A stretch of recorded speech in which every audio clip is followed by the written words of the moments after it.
Well, we welcome everybody to another time of discussion with Ministers Joe and Josh. Today we are in Genesis chapter 19.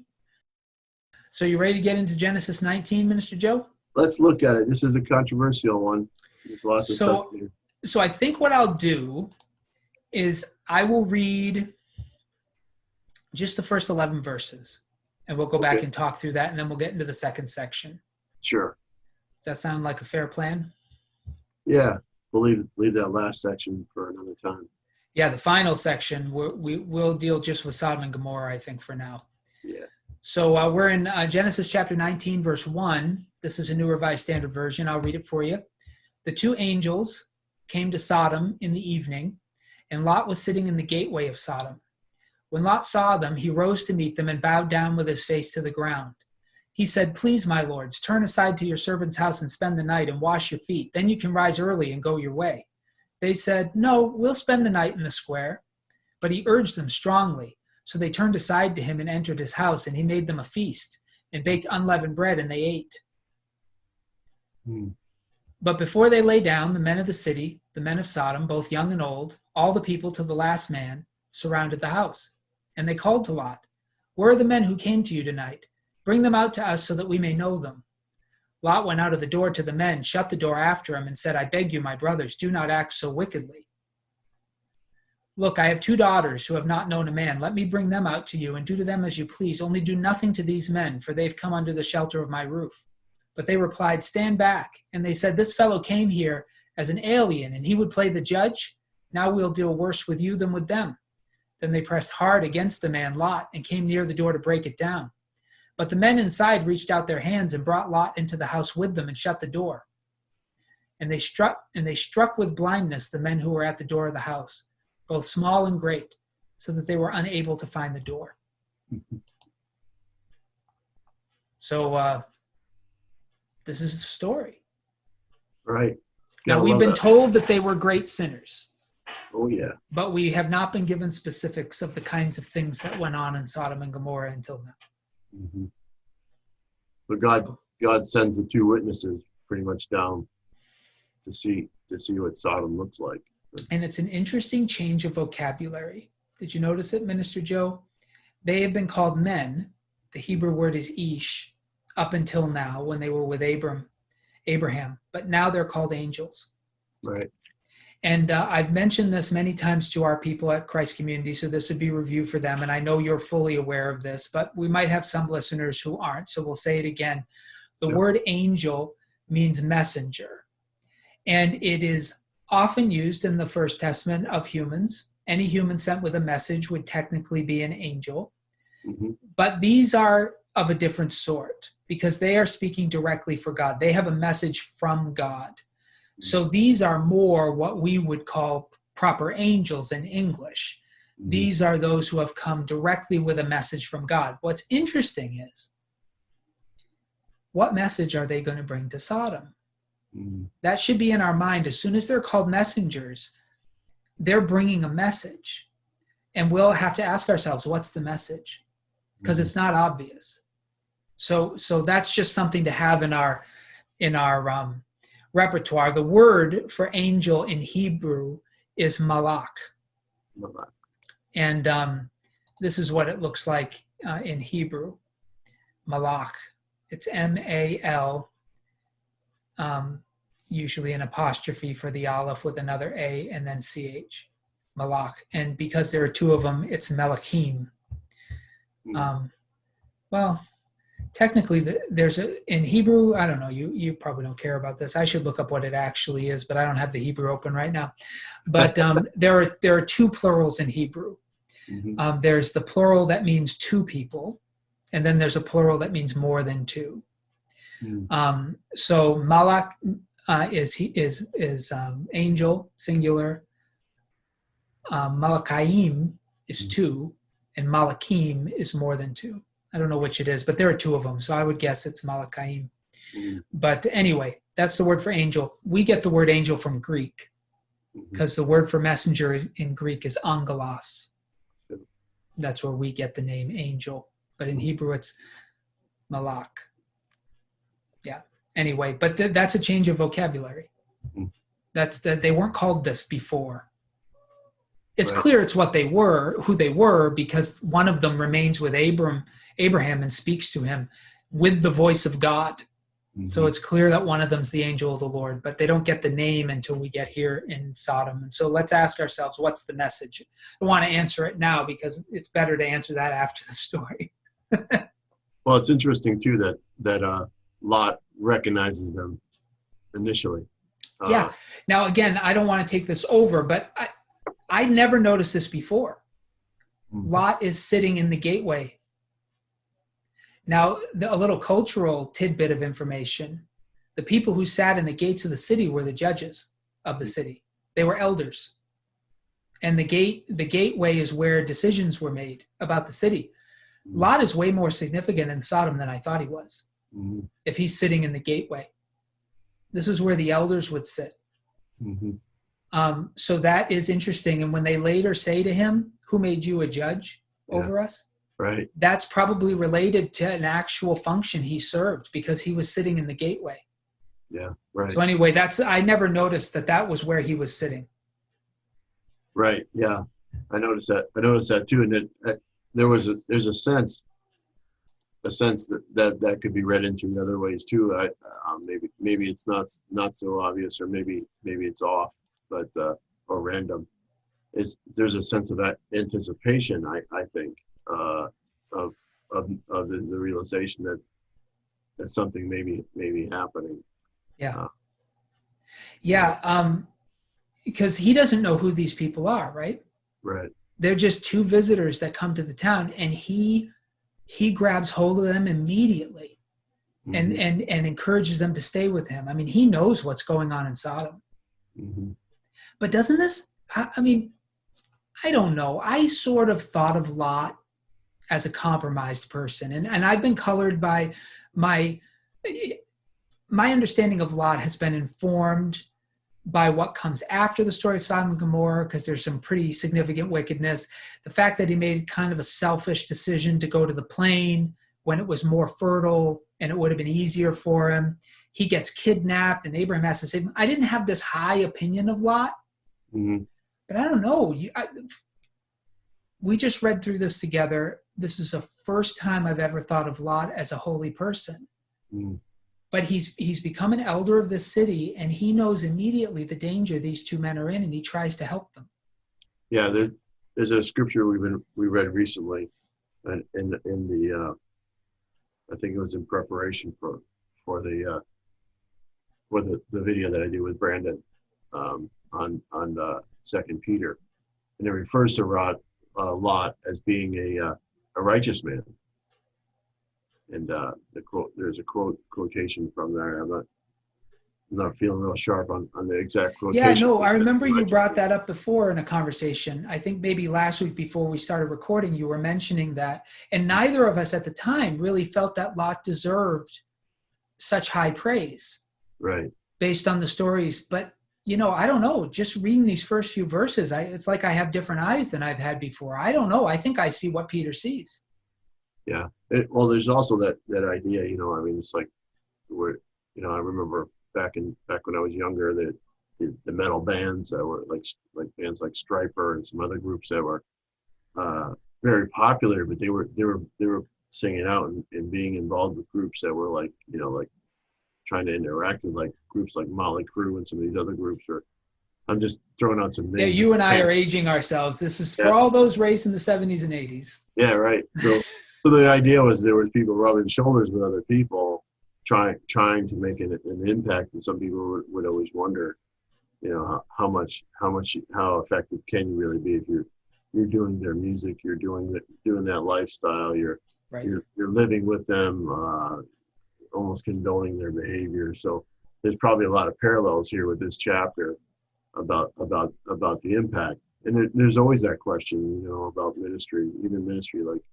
Even inner city ministry, how effective you can be if you're not any different than they are. Yeah, I remember when I was in Kansas City, there was a ministry at that time where a church had decided to do a ministry to people who were working at a strip club. And so they never went into that club. But a lot of those women were in really rough financial situations. Many of them were single parents with children. And so they would wait outside for after their shift, and they would give them food, and they would pray for them and invite them to church. And I remember it was very controversial. Well, when it was first presented to the district, I think it wasn't really well presented because it left the impression people were in the strip club trying to minister to them, which that made no sense to any of us. Right. But once you dial down, that's not what they were doing at all. But it was a ministry to this particular demographic. But the things you're raising were raised about it. Like really, how close can you be to a ministry like that and not be tainted by the wickedness? It's the same kind of an idea, right? Yeah. And Right. Jesus was accused of spending time with people who would rub off on him the wrong way, tax collectors and sinners and so on. So it is difficult. Maybe that's why I had this negative view of Lot. I kind of thought if you could live in that city for this period of time, there must be something wicked about you. But it's clear, right, that he is not reflective of the people of Sodom. He is definitely different than them. Yeah, it doesn't say that he was engaging in any of that behavior, and obviously he has a wife and daughters, so it's not like it's not like they're saying there anything that he's deviant in his behavior. He has a wife, a legitimate wife. I think he had when he left with Abram from Ur. So Yeah. I mean. So I can see why he would be called righteous. I like these early behaviors of Lot seem very positive to me. Now he's going to make some decisions down the line here that tell me he's been in Sodom too long. Yeah. but anyway. Or a very desperate man. Very desperate man. But, desperate people who sacrifice other people still don't strike me as the greatest of people. He could have sacrificed himself, perhaps. But anyway, we'll get into that. I mean, he's not making pristine decisions all the way through, and maybe some of this is cultural as well. But this early, I didn't realize he had risen to this level of status in Sodom, that he's sitting at the gates as an elder. Right. Yeah. A lot of people probably would fly right by that because they're not really thinking about that as much. They probably just think that it's hanging out by the gate and watching the people walk by, like at the mall or something. Yeah. You can't loiter at the gates of cities in the ancient Near East. This was a place reserved for the elders. Yeah. And we know Lot's very wealthy, so perhaps his wealth helped him in that regard. Mm-hmm. But he also saves these two men who he doesn't know. He calls them lords. You see that Adonai, same thing that Abraham first called them when he saw them, but it's not an indication that he knows who they are. It's just that's just a very common term, like sir, or it's a term of respect. Yep. It's a hospitable term, but it's not necessarily saying that he recognized them having divine authority. But he knew them as travelers, that he seems to know what the first night for new travelers is like. Mm-hmm. And he wants to protect them. Mm-hmm. And I think it changes the story if you say he knew who they were. I don't think he knew, and I think that adds to the goodness of Lot. Right, yeah, because there's this idea of the new people in town. So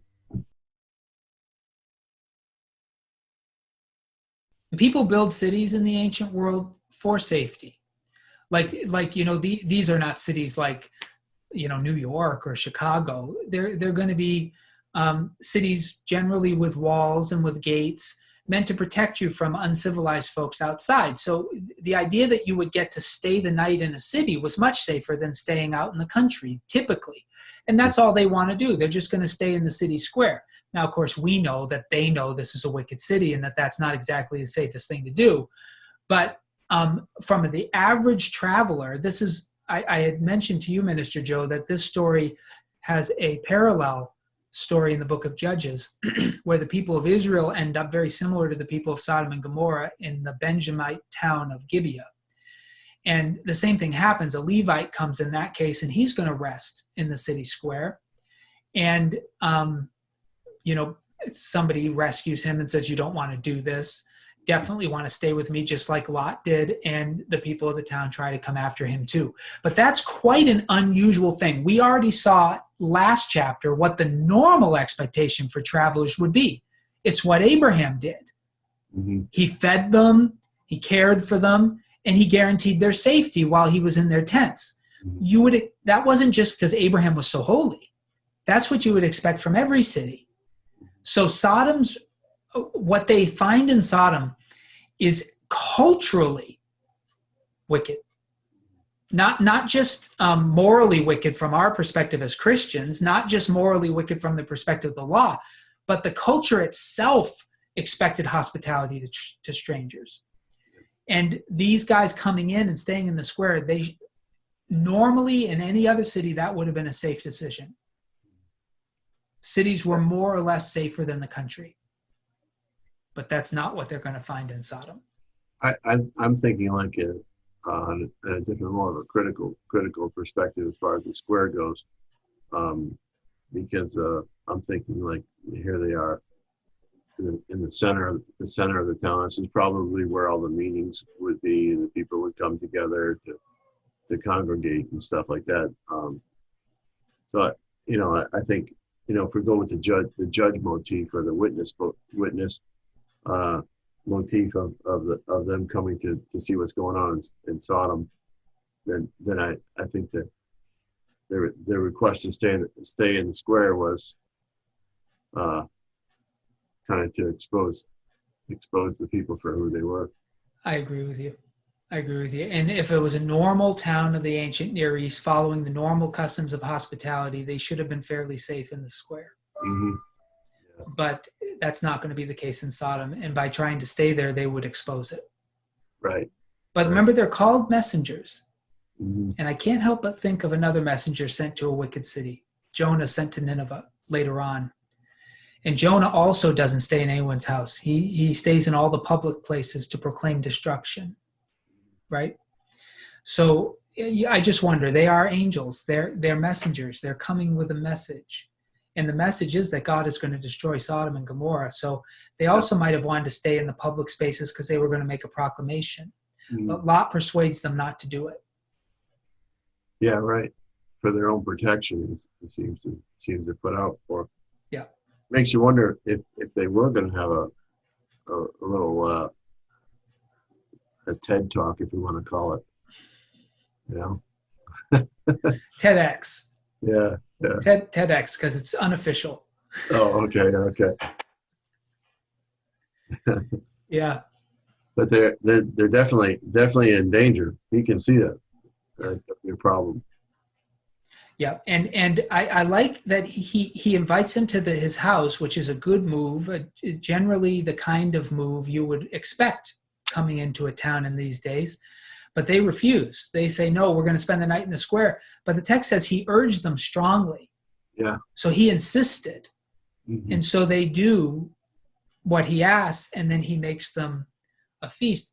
And I noticed that your antennae went up when I said it, as mine did too, because another detail I don't remember is that he fed them unleavened bread. Right. Now, we know, well, I mean, why did you, I saw your eye go when I read that. Yeah, it's the Exodus. Yeah. Before judgment, before God's wrath came on the Egyptians, God commands them to make unleavened bread. And I have been saying this in our communion services at Christ Community for a long time. Unleavened bread was bread that was made quickly. So he makes them a feast, but very quick. It's not like what Abraham did. You remember Abraham was very leisurely in the way he made the food.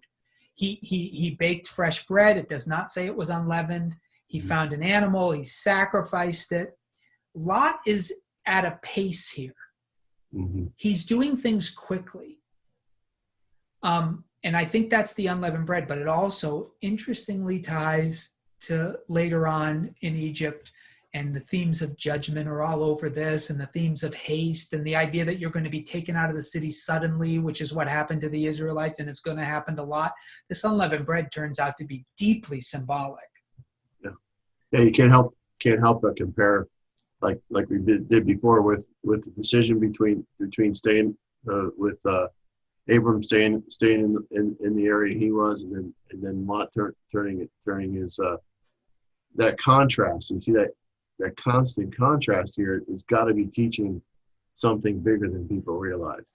Yeah, Lot's whole way that he can interact with these two men, you got to compare the way Lot has to interact with them to the way Abraham was able to. And a lot of it has to do with environment, the environment in which they are. Abraham is very leisurely. He takes time. He has a conversation with these men. He gets some revelation from them. Lot is in a whole different environment. He's sitting also just like, remember Abraham was at his tent flap. Mm-hmm. He was at the entrance to his tents. Lot is at the entrance to Sodom. So they're both in the same location when they see these men, but their response is entirely different. Abraham's like, hey, can I feed you? Lot's like, what are you doing? Oh, we're going to stay in the square. No. You don't want to stay in the square. Why don't you come into my house? No, we'll stay in the square. No. You really want to stay in my house. And then he makes him a fast meal. But you notice the differences here. Mm-hmm. And it's almost entirely based on where they're living. It's also the detail of the meal. Yeah. I mean, it's not, it says feast, but I mean, Abram went to the flock. He had his servant prepare it. He had bread made and so forth. There's so much more detail involved where the unleavened bread there is so it's like the main thing that is offered. I mean, it says a feast and all, but I'm just saying. Yep. It specifically says that. Yeah, and just for our people, the Hebrew is matzah. Mm-hmm. Yeah, you've heard of matzah bread. It's unleavened bread. And they ate it too, which is just like what happened with Abram. It'd be different if they were just like, beings that, I mean, we don't know about angels, I guess, but I mean, heavenly. They clearly can eat. I mean, this is not the only time. But I think it means more than just eat. Like it's actually consuming. It's actually being together. That's what eating was about. It wasn't just nourishment. That's true. Yeah, there's a little slice of fellowship with God's messengers here. Mm-hmm. And the other thing, so the unleavened bread is hasty. That's why you would do unleavened bread. You don't have time. And we might not understand why Lot is rushing, but he clearly is, because he seems to be trying to get this meal done and everybody to bed as quickly as possible. And it will say in verse 4, but before they laid down, the men of the city came. He clearly is rushing to close down the house. Now, and the unleavened bread, I think, is the greatest detail about that, but also this detail that before they could lay down, the men of Sodom arrived. Now, you might say, well, what's the big deal? Well, you might remember the story. Jesus helps us with this a little bit. In the New Testament, you might remember the story that Jesus tells about the man who has shut down his whole house and he's already in bed. And then his neighbor comes knocking because he wants to borrow something. And the man says, I'm already in bed. And if the neighbor insists, he might come out and help him. Remember, and Jesus is comparing that to, if you can get your neighbor to do something by being a nuisance, certainly you can expect God to respond to you. Mm-hmm. But what that tells us is a little detail about people who had flocks and herds in this world. Often the animals slept in the same abode. And so when you put everybody to sleep, the animals were put to sleep too. And it would be very rude to awaken the whole house. So if Lot can get everybody to bed, they'll be safe. Mm-hmm. And he seems to know that. I think that's the detail of the unleavened bread. He's trying to get them to bed before the men come a-knocking, because he knows they're coming. But he doesn't get it done fast enough. And also Jesus says too, to follow that whole line of thinking, that men do evil at night. At night. And so get to bed. My grandmother used to say, nothing good happens after midnight. Yeah. I mean, it would be totally different if it was like, 12 o'clock noon and they come knocking on the door. It'd be like a Western, knocking on the door. Yeah. And, there's going to be a street fight type thing. But do you think the angels arrived right near dusk on purpose?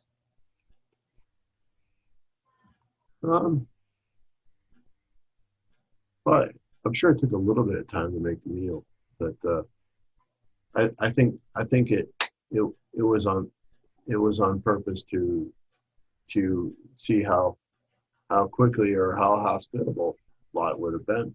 Yeah, night is the danger in a city that's known for its wickedness. So I think they came on purpose to view the night activities.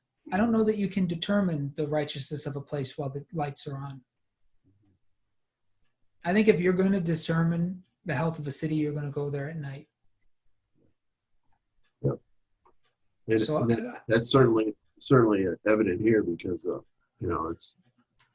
it comes out pretty clearly what they're interested in. I remember living, I won't mention the city because I don't want to ever throw a city under the bus, but I remember moving to a city and going to a particular neighborhood and finding, I think we had a restaurant there or something like that. It was really a good restaurant. And I mentioned to a local that we had been there. And their first word to me was, don't go in that neighborhood at night. Mm-hmm. And I said, is it dangerous during the day? He said, no, it's safe enough during the day, but you don't want to go there at night. And, like you said, people like to do things under cover of night. Yeah. And so I think Lot with the unleavened bread detail, and of course it becomes highly symbolic. I agree with you. The Exodus, like all of that is in view here. And maybe God commanded the unleavened bread, as a reflection back to some of these events. Maybe the Israelites, I never thought of it before, but maybe they would have picked up some imagery from Sodom and Gomorrah, knowing that God was bringing destruction on the Egyptians that night and that they were being commanded to eat unleavened bread. I bet you they would have made the connection. I never had before. Yeah. But yeah, well, also the idea, when they celebrate the Passover, it's that the unleavened bread has to do with it. Doesn't have sin. Eventually, it comes to mean sinlessness, but originally, it's about the haste. Yeah, but in some ways, if Lot was righteous, then that could be a parallel there too. That the text is trying to bring out. It could be, yeah. Yep. That he's serving unleavened bread as a symbol of him not having received the yeast of Sodom completely. Right. Yeah. Because Abraham did pray if there are any righteous ones in there. So yeah. Obviously, I think, and not obviously, but could it be that he's saying that the law was righteous? Yeah. I think so. I think he's making the unleavened bread historically because it's quicker. Mm-hmm. But I think that God has a way of bringing all the imagery up that needs to be there to interpret the story, sometimes quite without the awareness of the people participating. It almost reminds me of Caiaphas in the New Testament when he says about Jesus, better one man should die than that the whole nation should perish. And then John tells us that being high priest, he spoke on behalf of God without knowing it. Mm-hmm. It's almost like an inside joke. Yeah. Yeah. Yeah. So, but the men show up. He does not get the house locked down or the meal finished in time. And the men of the city come. It's probably hyperbole, but both young and old, all the people to the last man surrounded the house. Now, this could mean every single male in the entire city of Sodom, but it also could mean men from every strata, meaning that there's no demographic left out. Young, old, rich, poor, they all came. Meaning that this is something that was thoroughgoing. Republicans and Democrats. Yeah. It didn't matter who you were. Everybody was there. And they, the question is loaded with possible negative connotation, but not necessarily. So the question, the way they pose the question to Lot, it could be interpreted in various ways. What's most important to us is how Lot interprets it, because right. Lot is correct. But what they say is, where are the men who came to you tonight? Bring them out to us so that we may know them. Mm-hmm. Now, you and I have talked about the fact that the Hebrew verb yada, to know, often carries with it a sexual connotation. But it doesn't have to. Right. So the only reason Lot knows what this means is because he knows what goes on there. Right. But if he were completely ignorant of what goes on at night in Sodom, he would not necessarily have known what they wanted just by this statement. Mm-hmm. The statement is somewhat ambiguous, but Lot knows exactly what they intend. I mean, talk about that. Yeah, could it be that yeah, I mean, obviously the first thing is not obviously, but it seems as though most people go to the sexual thing first thing. Yeah. But if we were to ask what happened in the garden, how they wanted to know or have knowledge, it doesn't necessarily mean that it's sexual. It means that they could be asking, why are they here? What are they going to say? Right. But it certainly could be degraded all the way down to dominance. Wanted to be superior. We want first control over these men, or we want to show our power over them. So, but the first thing is people go to is the sexual thing. But really, to know somebody there is something greater than just having some type of physical activity. Yeah. And the reason Lot knows what's at stake is because he knows them. Yeah. He knows what they mean to say and what they're going to do if he lets them out. He knows their character. Now, addressing the issue that you were talking about. So I preached a message some years ago, 2016. I did a series through the book of Judges. And when this similar scene comes up in the book of Judges, I teased around with the idea of naming the sermon When Sex Becomes a Handshake. I didn't do it, though. I chose a much more offensive title. Called it The United States of Gibeah. But the reason I thought about you okay? Yeah. The reason I thought about naming it that is because most scholars, and I think I agree with them, recognize that what has gone wrong in Sodom is hospitality. Somehow, and there's clear sexual. If we're going to debate whether or not they overtly were saying they wanted to have sex with these people, it was not overt. It's an ambiguous statement, but Lot knows that this is not good. And based on what he offers them instead, we know that sexuality is in view. There's really no question, because Lot tries to satisfy their desire by offering his daughters sexually to them. Right.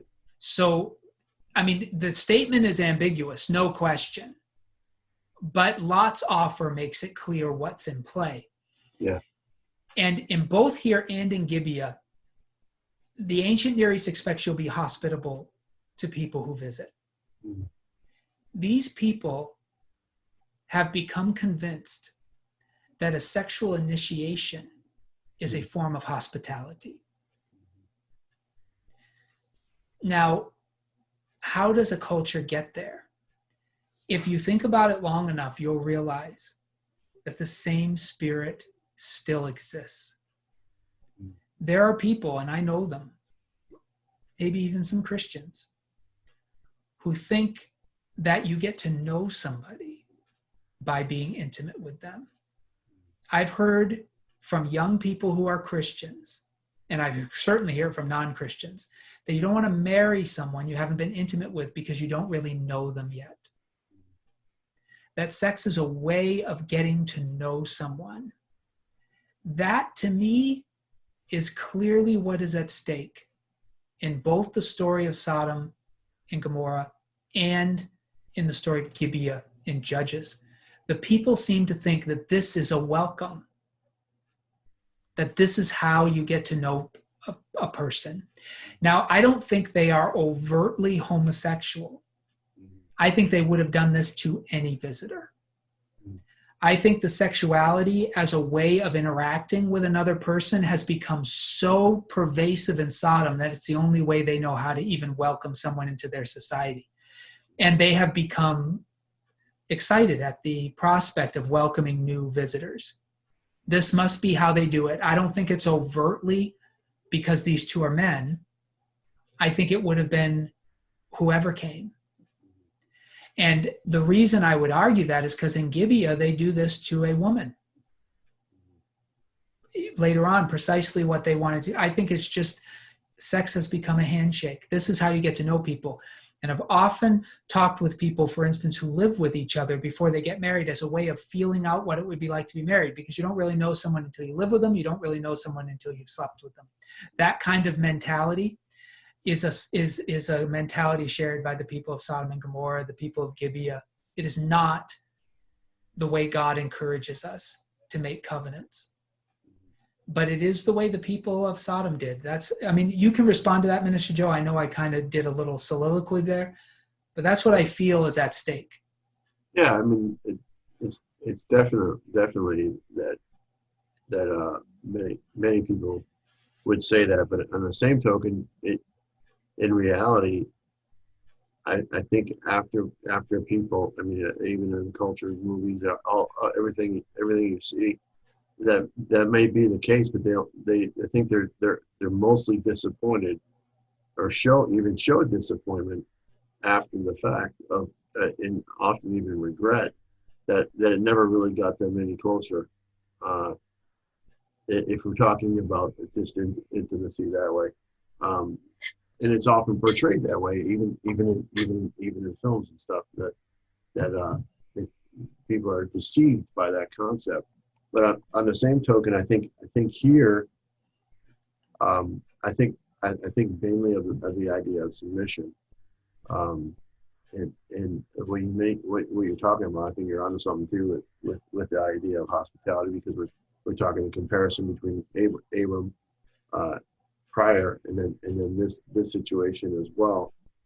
There's this constant comparison of what that means, what it means to follow God, to have His character, and so it's I think it's overextending to say that all of the family, I mean all of the men, young and old, surrounded the house, and so they're there's a sense of anticipation, I think, that they're expecting something from these men. That Lot is hiding something from them, and or there's the sense, we haven't talked about it, but the sense of jealousy that Lot has taken these men to be the first for them. For, taking away their I right. completely agree with what you're saying as to why so many of the people of Sodom came out. I agree with you. It's not as though these people were going to, if these guys had stayed in the city square, in the town square, that the same number of people would have come out. I think I agree with you. That would be an unnecessary leap of logic. There is something about the secretiveness, Lot, how quickly he took them from the gate into his house, how he's concealing them in there. There's definitely probably what drove the interest. Mm-hmm. So I think I agree with you about that. That's what you were saying, right? Yeah, right. And the sense that because they go on to say, you come here as an alien, and you want to play the judge. This is after he offers his daughter. And we can talk about that for a few moments. So what kind of frame of mind Lot must have been in offering his daughters, but or the reality of the importance of these two men, are messengers. But we need to go back to that because we kind of skipped ahead a little bit. But the other indication, just to say this, that they don't intend to just talk to these guys is that when Lot in verse 9, they say, you've come here to play the judge. Now we will deal worse with you than with them, is what my translation says. The Hebrew is more literally that we'll do more evil to you than even to them. So they were not intending good things. Right, right. They were Yeah, definitely not. they don't want to intending just good have things. a gentle little sit down talk. No, I mean, the comment they make at Lot's front door could have sounded that way. It's very ambiguous, but it's clear that's not what was in their hearts. Yeah.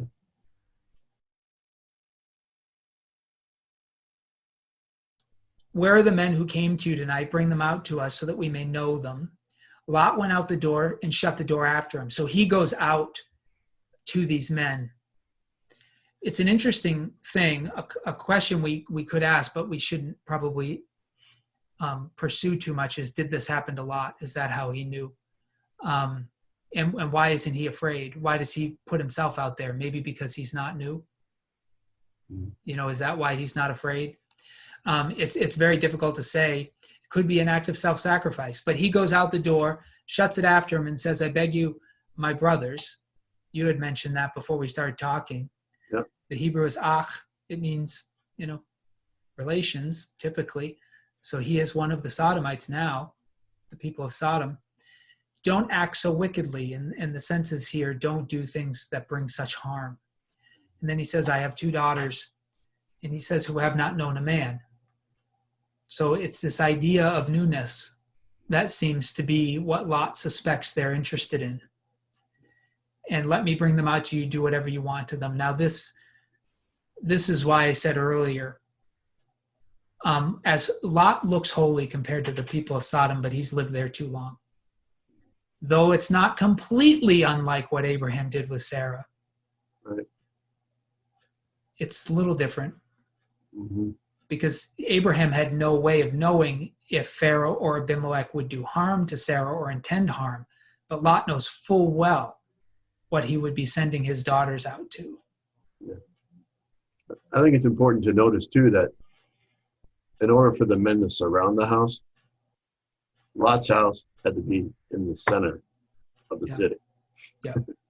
I think there's a lot of hyperbole here. I don't have any problem with it. Like when Jesus was baptizing in the Jordan River, the text says that all Jerusalem went out to him. Well, that's a way of saying that people from every demographic is represented. So I don't think we have literally Lot's house in the middle of the city and every single one surrounding it.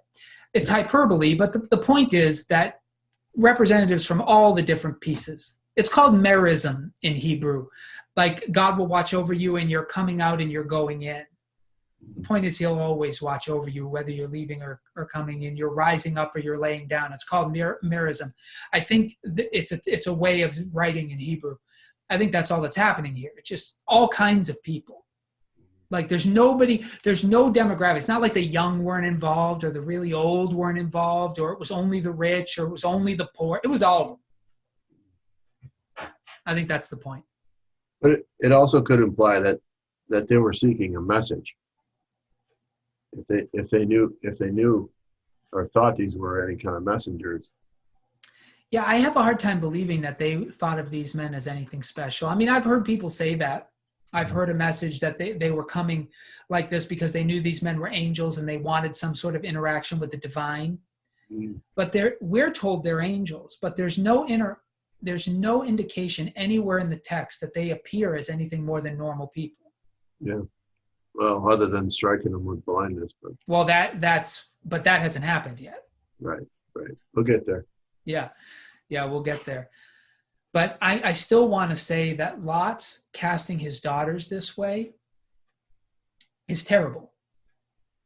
And we would never justify such a decision. And in some ways, this is like sacrificing your children, which God prohibits in the law of Moses later. So I don't think it's a holy decision. But we also have to at least appreciate the culture that Lot is coming from, and that if he allows these men who've come under his protection to be harmed in the way that they would have been harmed, he would expect all kinds of horror to come on his entire household. So he's willing to sacrifice a portion of his household to save the rest of it. Yeah. But that is, I still think if Lot knew Jesus, he would have sacrificed himself. Yeah, I think I would agree with that too. And I don't think he thought much about it before he said it. I think it was the heat of the moment, and we could probably, maybe I'm quick to judge on that, but I don't think he was thinking too well when he said it. No, I'm sure he's under duress. I agree with you. But in this culture, women were definitely treated as property. We already talked about the fact that God seems to be altering that a bit by making a covenant specifically with Sarah and not only with Abraham. Like, I think you can already see that God's interacting with women in a way that's not culturally normal. He makes a covenant with Hagar without Abraham being present. He makes his covenant with Abraham, but then he also re-ups the covenant for Sarah specifically. So God is interacting with women in very countercultural ways, probably not fast enough for both of us or for people in our culture, but this is a pretty good indication as the basic way women were being treated. Right. And Lot is a man of his culture at this time. He's certainly as holy as 2 Peter may say that he was, and we can certainly see aspects of the fact that he is willing to separate himself from his culture in some pretty significant ways. Yeah. He's not like the Sodomites in a lot of ways, but he's also very much like them in others. Yeah. And so his treatment of his daughters is abominable, but I love the fact that the angels don't allow that to be realized. Right. They intervene to make sure he can't do it. Right. Which I think also indicates God's will. Yeah. God is not willing these two girls to be sacrificed. The angels pull Lot inside. They take matters into their own hands. Yeah. Yeah. It almost feels like it's not even, for them, it's not the actual men, it's not even an option for them, though. So it's almost, yeah. I mean, because most people already judge and say that the sin of Sodom was homosexuality. So it's like, I mean, they already assume that. So it's like almost like he was like giving them something that was. In English, the word sodomite became synonymous with homosexual. This is a hypersexualized culture, mm-hmm. which certainly includes, same-sex stuff, but not just that. Like, they are hypersexualized. Sex has become somehow ingrained in the very social interactions of this city. It is not even reserved just for members, but even is imposed upon visitors. So that's why I wanted to call the message "When Sex Becomes a Handshake," but I thought it would be misunderstood. Yeah, and I think that's why I was probably trying to say that there's the issue of dominance and control and superiority. And that could be that they would want to dominate whoever came in. Sex could have been used that way in the ancient world. But I suspect that there's more to it than that. It certainly could be that they just wanted to show who was boss. And certainly we know there's a history of sexuality being used that way in every culture throughout history. It's we even see it in Israel when David takes Bathsheba, and Absalom does what he does to Abraham's concubines. I mean, it can definitely be used as a way of dominance, and it's possible that that's in play here. But long story short, this culture has taken sexuality out of its proper place, and it has spilled into the public square and has invaded even their understanding of hospitality. So what are we talking about here? Are we talking about our culture? Or are we talking about I know, right? It's hard to tell the difference because in our culture, it's spilled out into everything as well. Yeah, you can't even watch a kid's program today without. No, I know. I'm always looking. I like to watch something that I can engage with, like television show or something. I tend to like shows that are a little more thinking oriented, but I like to watch something. And recently we've been resorting to just watching old stuff because all the new stuff is all, for one reason or another, got to bring in these salacious things that we just don't need in our lives. So if it's, I feel like an old time holiness person, I just won't watch it if it's TVMA. Right. I just won't watch it. I don't even want to try it. Yeah. Because you just don't know what you're getting into. But yeah, it's spilled into everything, and not just our entertainments. It's in real life too. Right. I rarely marry anybody today who's not already living together. Yeah. Church, unchurched, doesn't matter. It's so ridiculously common. So, but again, that just says sexuality has left its proper context, which in the story of Genesis is man and woman in a context of marriage. Yep. That's what was described to us when humanity was first created in chapter 2, and that is seen as the proper context. In Sodom, when a fire gets out of its fireplace, it slowly works its way through a city, right? So at first, it's just the carpet in front of the fireplace that's going to burn, and then maybe some of the furniture in the room. So when sexuality, which is just one example of the people of Sodom's depravity, when it gets out of marriage, you'd think it's going to take a while before it permeates everything. I mean, this sexuality has poured out into their hospitality. That must have taken forever. You don't go from marriage only as the context for sex to having sex with everyone who walks into your house. Like, that's not like a natural first step. So this must be telling us that it has just permeated everything. Yeah. And you might ask the question, why sexuality? I mean, is this a worse sin than other sins? I think in this culture, it is the last straw. Yeah. Like, if they're doing this to strangers, we don't even want to know what they're doing to each other. Right. Once something like that, I mean, think about our society.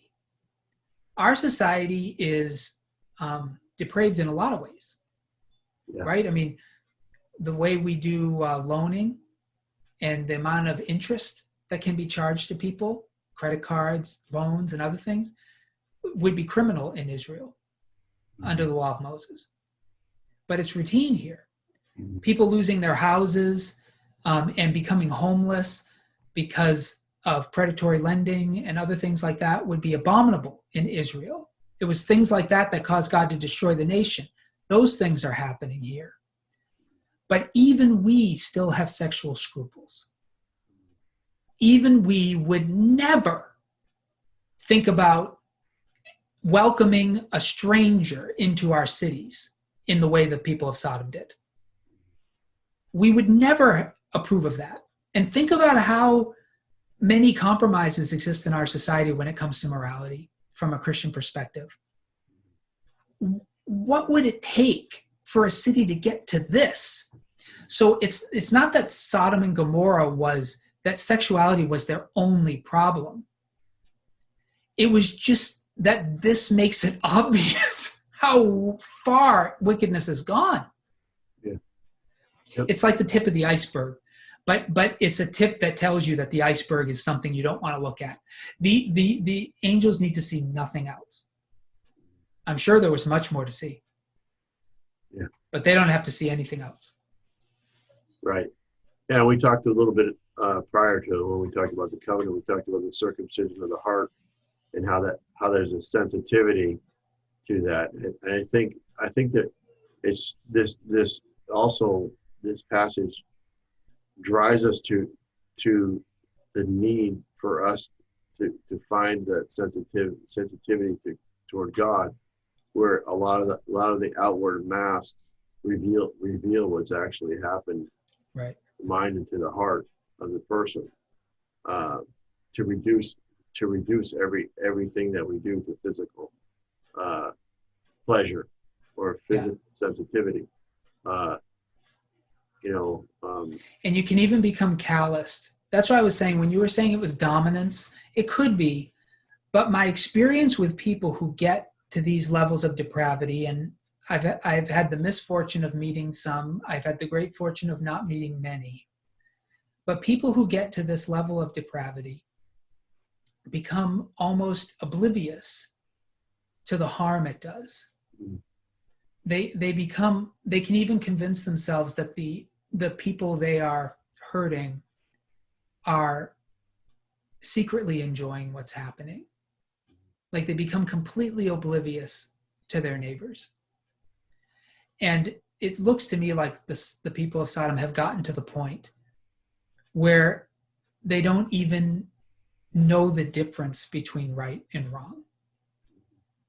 Like they're just doing whatever they want to do, and certainly pursuing pleasure or whatever. We could only guess at all the motivations, but this was enough. This reception the angels got is all they needed to know. They don't need any more evidence. They don't need to do any more inquiries. They know that what they've heard, 100% accurate.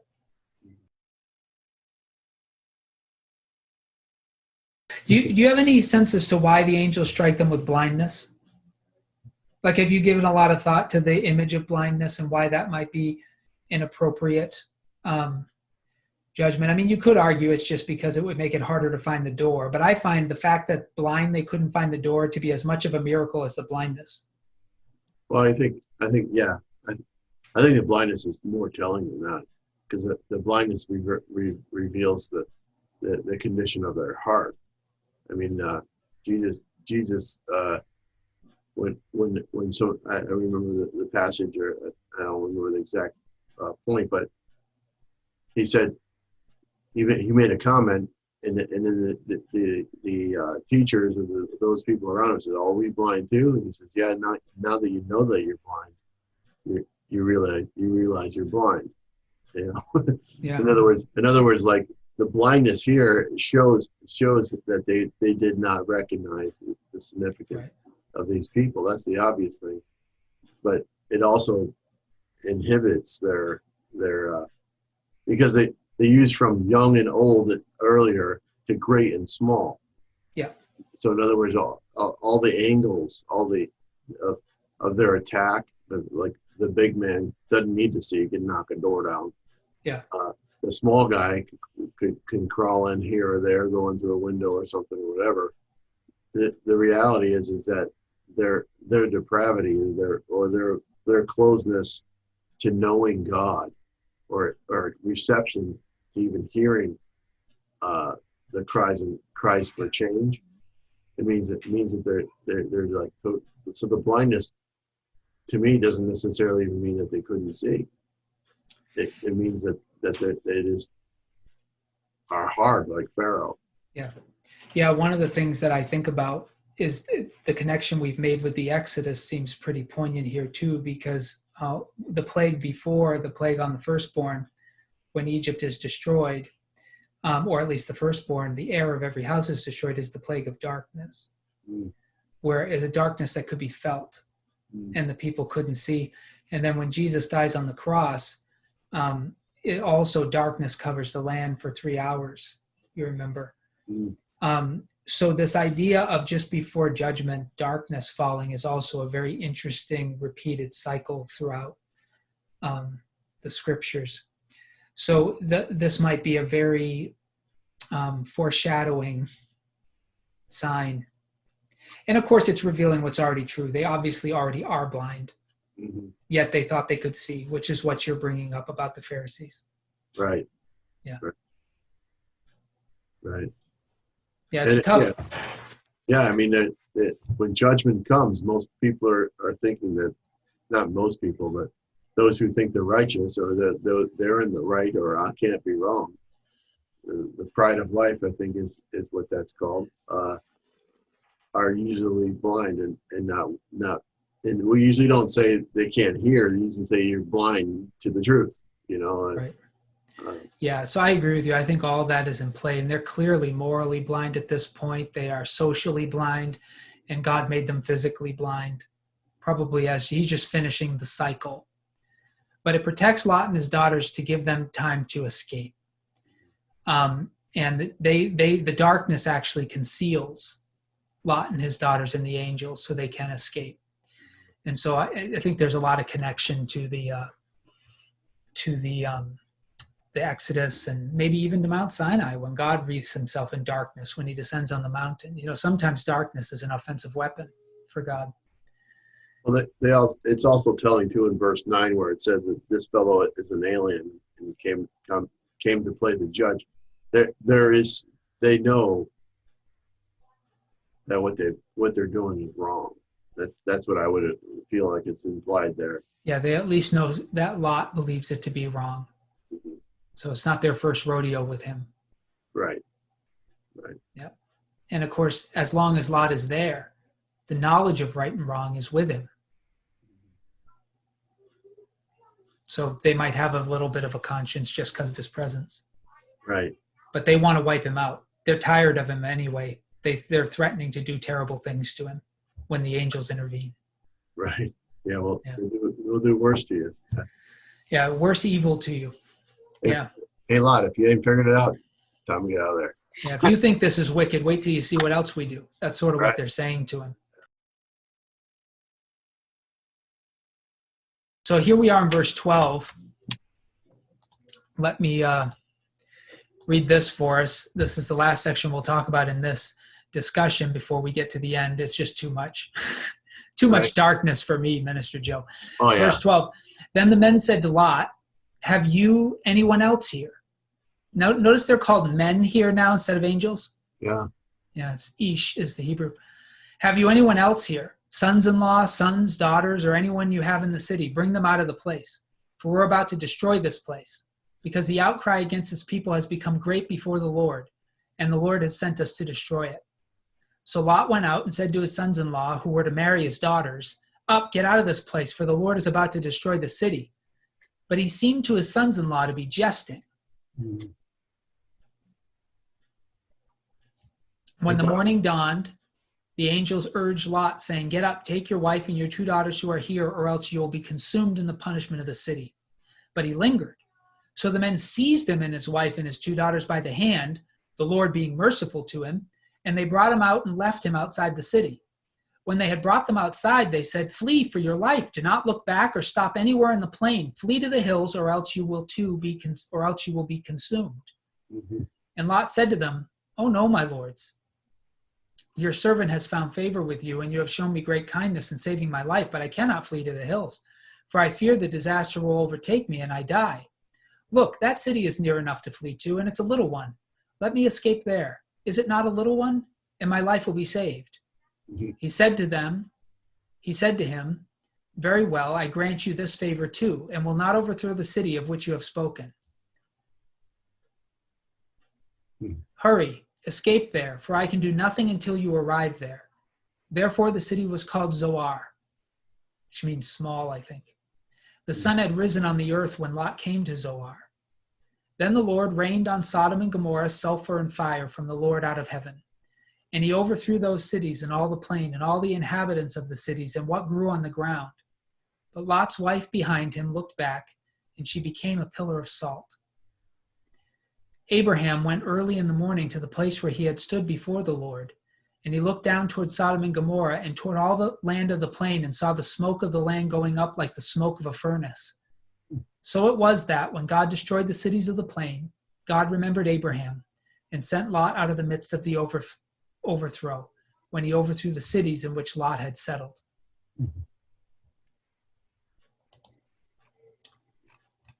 So they don't do any more investigation. Nope. They've seen what they need to see. The word that rose up to God has been confirmed, and they are going to destroy the city. Do you find it interesting that they make Lot an evangelist first?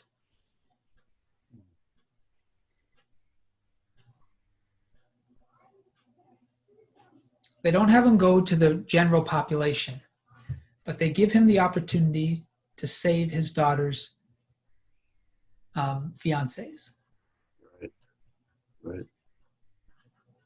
So the darkness must have been pretty hefty if he's just moving through the city without anybody doing anything. Right. Yeah, I kind of get the idea that they're probably busy with something else going on. Or do you think the blindness scared them so much that they went and hid? I know people have read it that way. I think the darkness remained. Yeah. But there's no way to know. It's just conjecture. But Yeah. he goes to his sons-in-law Mm-hmm. and he tells them that the Lord's going to destroy the city and they need to get out. And how do they respond? Gotta be kidding, man. You Yeah, gotta you're be kidding. nuts. You're nuts. What is this guy? Crazy? Yeah. They thought he was jesting.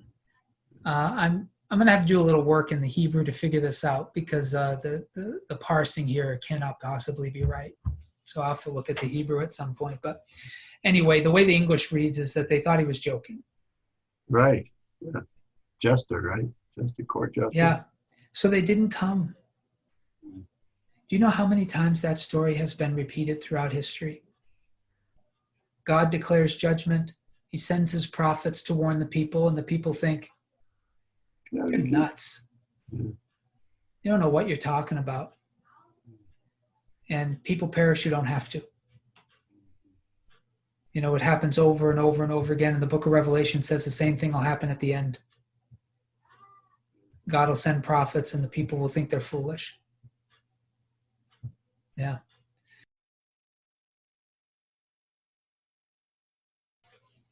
And so they stay all night, apparently, because morning dawned.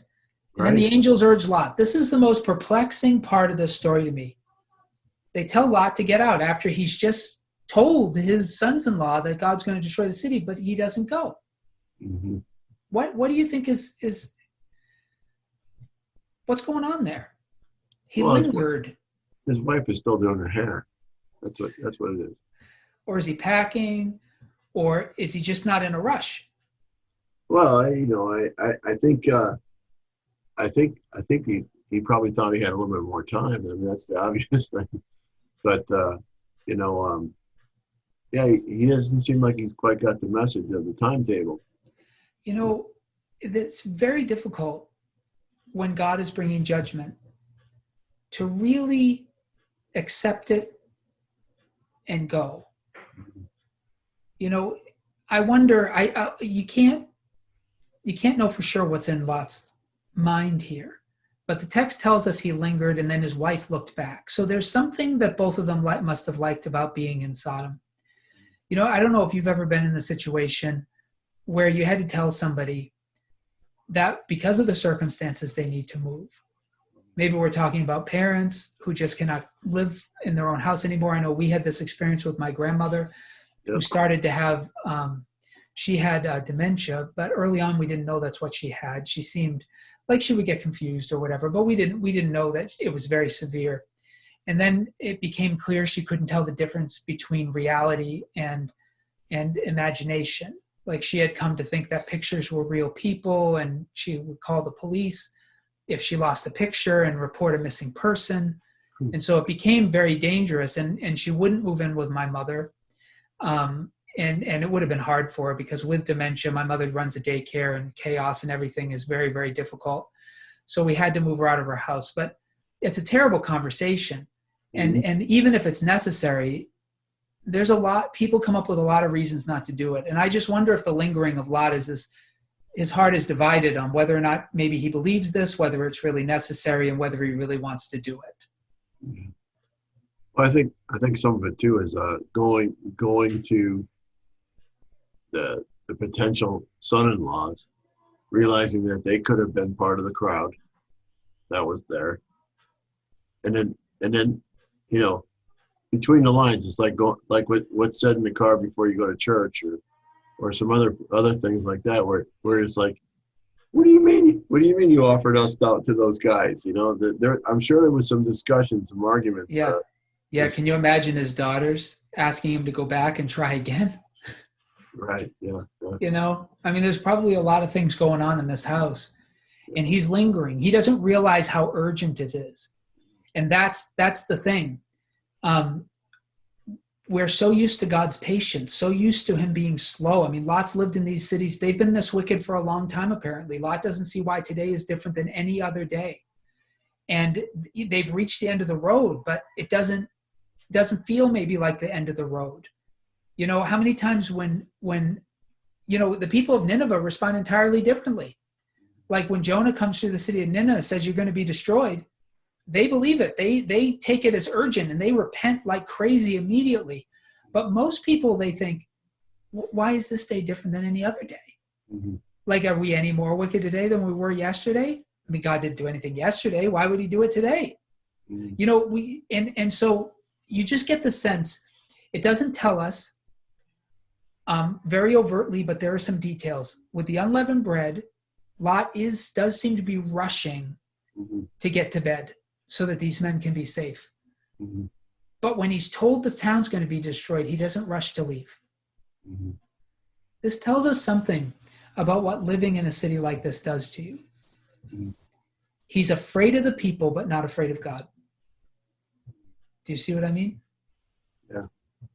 He expects the people to do evil, and he does everything he can to prevent that evil. But he doesn't expect God to act. There's some hesitancy. Yeah.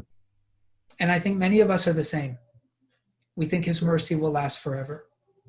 Yeah, you wonder if he thinks differently, because this follows right after Abraham has saved him. Yeah.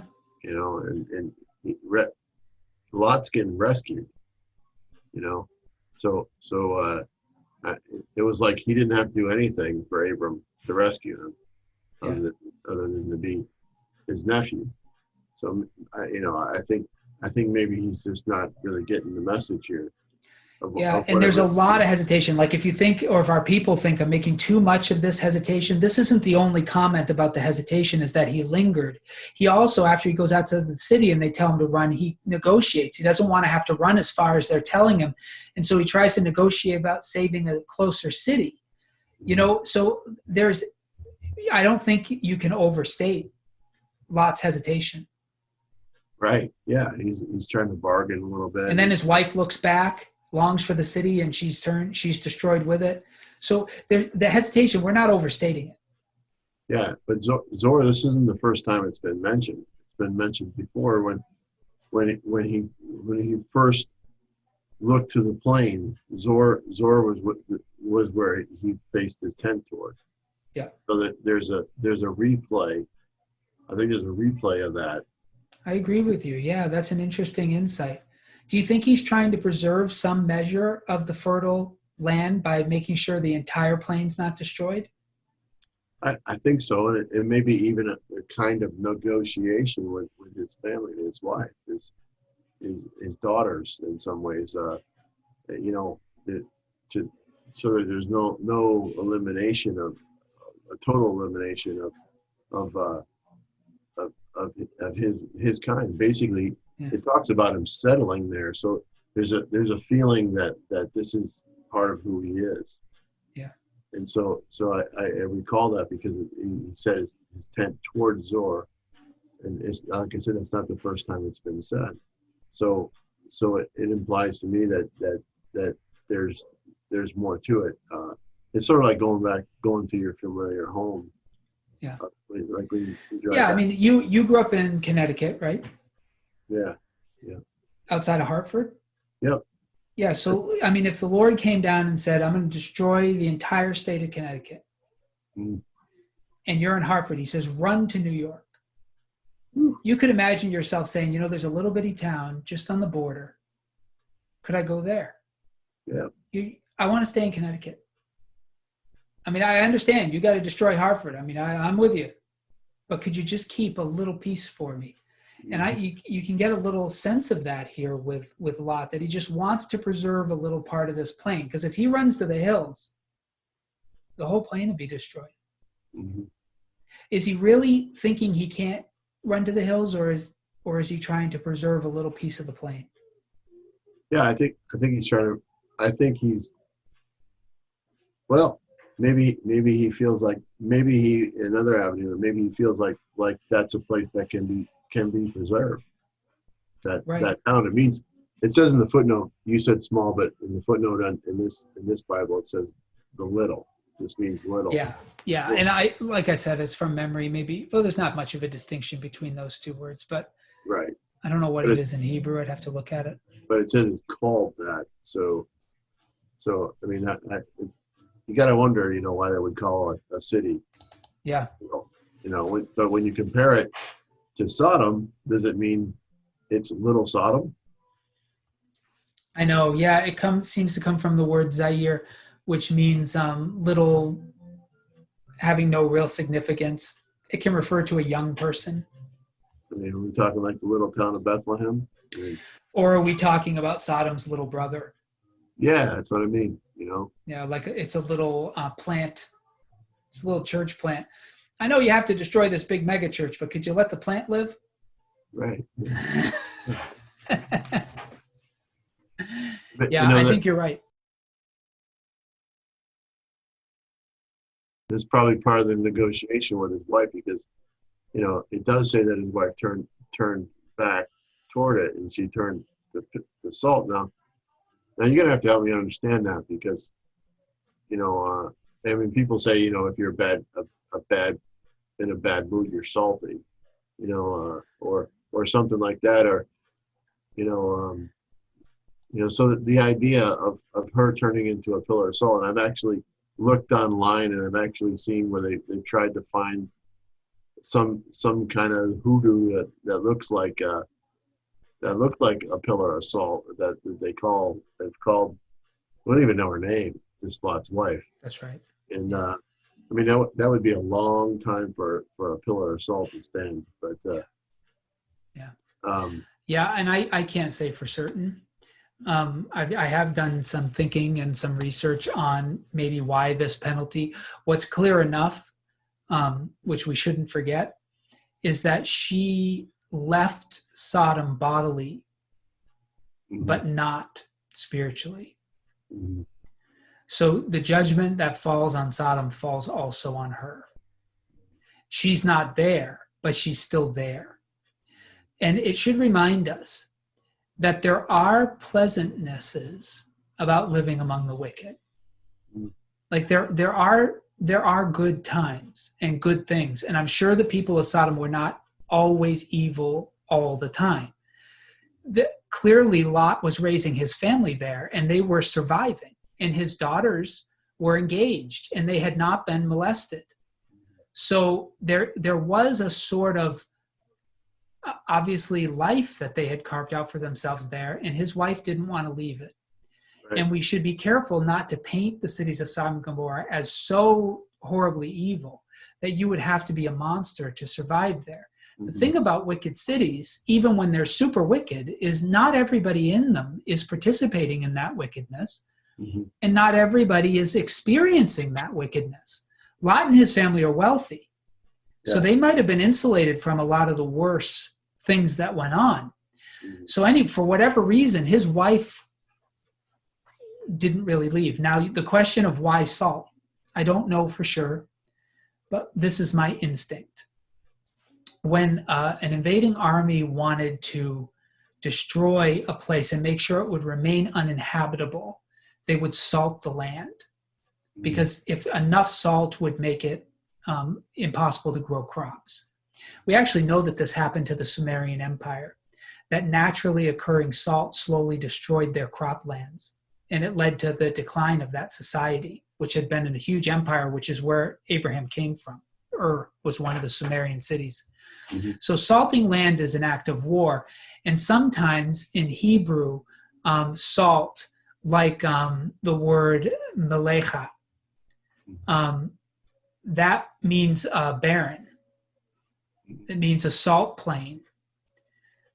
So the fact that she's turned to salt probably has something to do with the fact that she's being judged just as Sodom was, that it's becoming lifeless. And so I'm guessing that I don't know if you would have actually seen a pillar of salt. You might have. But the point was that she was turned back into dust. And the type of dust was the type that makes land barren. And that becomes a figure for this portion of Israel forever. The Dead Sea is a salt sea, and the land is salted. Nothing can grow in it. Right. Today, you can buy exfoliant rub from the Dead Sea made out of its salt. Mhm. It's somewhat famous. So I would say that this judgment represents barrenness, judgment, the total destruction. And she basically, even though she's not in Sodom, the same judgment falling on Sodom falls on her. Mhm. Because you can leave a place and not leave it. Right. We've seen many people follow Jesus, but not really leave the world behind. Yes. So they carry the world with them. We know that when the Israelites left Egypt, some of them longed for Egypt even while they were in the wilderness, and they wanted to go back. Simply physically leaving a place doesn't mean you've left a place. Right. As they say, home is where the heart is. Right. And her heart was still in Sodom. So you think the lingering was had to do with that too? I do. I mean, clearly Lot and his daughters are willing to leave. She seems not willing. Mhm.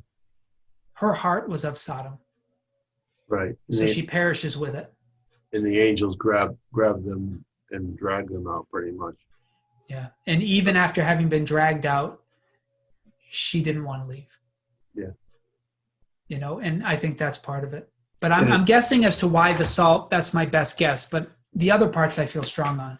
Yeah. Well, the other indication is that it says, but Lot, wife, was behind him. So in other words, she was dragging Yeah. her feet there. Yeah. So, She didn't want to leave. right. And I've actually met people who would rather go down with the ship than leave. Well, he wasn't driving her either. So yeah. And the angel hadn't got them out of the city and told them to flee on their own. So there's a free will aspect there. Yeah, and we're told later why the angels were so merciful to Lot, why they were so urgent and insistent, and we're told later it's because of Abraham. One of the reasons why I bring it up is because the New Testament brings up remember Lot's wife. So I think that we would be amiss if we didn't really probe that, to really talk about lingering behind don't you know that the one who loves the world has no part in the kingdom? You think about all the verses, don't keep your eye fixed on what's behind, but straining on toward what's ahead. Keep your eye fixed on Jesus. Mm-hmm. She didn't want to leave. And many, many people fail to follow Jesus because they loved the world in which they were living. Mm-hmm. And it's a siren's call that calls us back, whether we're talking about Egypt for the Israelites, Sodom for Lot's wife, the various sinful things that we might have participated in prior to coming to Christ, whatever it is. Yeah. All the way back to the garden, the wanting of the knowledge to know. Yeah. Know the future, to know be in control, to all those things, and many more, I would assume. Your affection and my affection for the things of this earth will cause us to hesitate when God's judgment comes. Mm-hmm. We'll hesitate to flee. But Jesus even reminds the people very much of this story when he says, his disciples want to know when the temple is going to be destroyed. Remember, he says he's going to destroy it, not leave one stone on top of another. And they say, when is this going to happen? And one of the things he says is, when you see the abomination that causes desolation set up in the temple of God, flee. And he's reminding them, don't linger. When you see the writing on the wall, you flee or you'll perish with the city. And the early Christians, when they saw the writing on the wall and the Romans coming, they did flee. When most of the non-Christian Jewish people fought for the city, the Christians fled. And it's a good reminder for us that when God declares judgment, to try and save what he's destroying is rebellion against him. Yep, you're fighting against God. Yep, like Paul was. He was fighting to destroy the church, thinking he was preserving Judaism. But when God is making a new covenant, you fight against God when you try to preserve the old. Right. So it's a story that repeats. It's very good that you have us linger here, because there's almost no end to the amount of time scriptures return to this very same moment and warn us not to make the same decision. Right. You must release what God wants to destroy, no matter how much you love it, Mm-hmm. no matter how hard you worked for it. I'm sure they built a life there. Yeah. But when God wants something torn down, you must flee. Mm-hmm.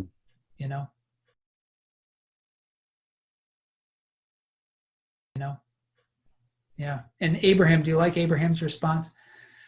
Abraham woke up early in the morning to see what God was going to do. Yeah. Anxious to see if there were 10 righteous people, right? He saw the smoke But he saw the smoke immediately. like a furnace. Yep. Like a furnace. So he knew there were not even 10 righteous people in that city. Mm-hmm. That's the answer that he got. I wonder if he was worried for Lot. I mean, is there any indication in the story that Lot was going to be spared? I don't recall the angels or the Lord ever saying that to Abraham. Yeah, there isn't really. It's like an open-ended thing, you know. So you even wonder why even the story of Lot is even important at that point. But you know why in the end. Well, it tells us something about God.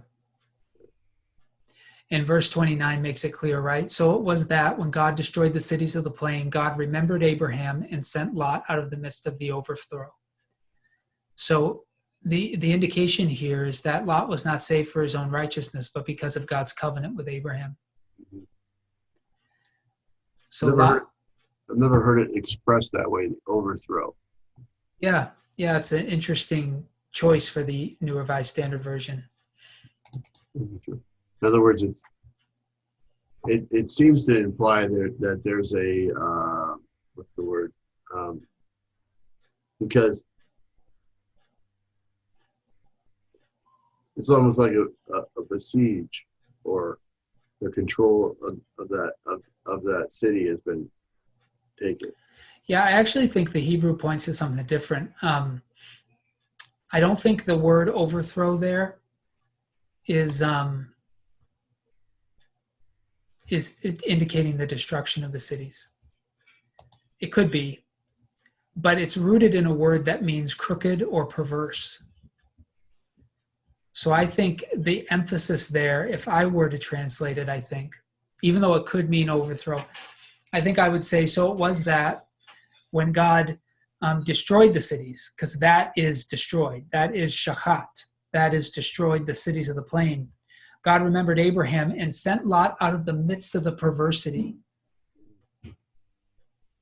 when the perversity had overtaken the cities he had settled in. So I think that's more what's at stake. But what does the NIV say? I don't know. I have the NIV there. Let me check it.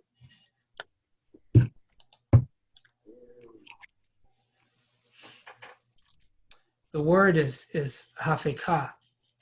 That fancy new NRSV, that's what I was reading from. It says the same thing. Now it says he remembered Abraham, and he brought out a lot of the catastrophe. Oh, the catastrophe, yeah. Yeah. So hafekah means overthrow. I mean, that's how it's often translated, but it's related to the word hefek, which means contrary or perversity. And it's very strongly related to the word hafakafach, which means crooked. So anyway, it seems to me that the emphasis there is on the wickedness of the city and not God's activity. I think God's activity is reflected in the earlier verb that says he destroyed them. Yeah, but God rescues them from the perversity of those places by taking them out before when he destroyed them.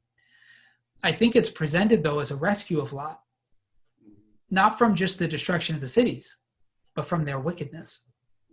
I think that's what's being emphasized with the language, but I could be wrong. I haven't tried to do too much other than just look at the words and parse them myself, but that's my sense. Any final words with this? I mean, how do we want to conclude this dark episode? Well, I think it's a story of redemption, in a sense that I think God gave them chance after chance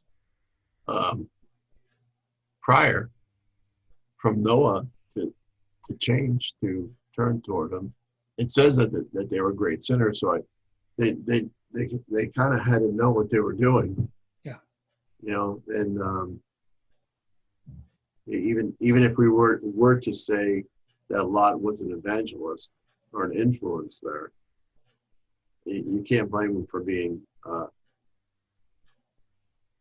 not being successful. People have to make that choice. Yeah, I think it's important, actually, that detail that Lot was a judge Mhm. sitting at the gate, because it means that there was a witness there, that they were not completely ignorant, that their behavior was opposed, because there was at least one witness. And they were obviously upset with them. They said that you're a foreigner, you make yourself a judge, we're going to destroy you. So, they seem to have known how Lot felt. Yeah, but there also had to have been some homage or appreciation for Lot, because you think about it, I mean, everything they owned had been plundered at one point in time. Yeah. And Abram saved it and brought it back. Right. So there had to have been some type of like total denial of their redeeming what was important to them. Yeah, it's an important observation. It's true. Lot's family was responsible for the continued survival of these cities. So maybe that's why he got the preferred treatment. I had just thought, he's wealthy, and wealthy people tend to be tolerated by societies generally because they benefit societies. But I think you're right. Sodom owed Abraham and Lot something, which might have been why he had somewhat of preferred status here. Yeah. Well, it's all obvious too that why Abram didn't want to be beholden to them either. Yeah, because they were already called great sinners a while ago.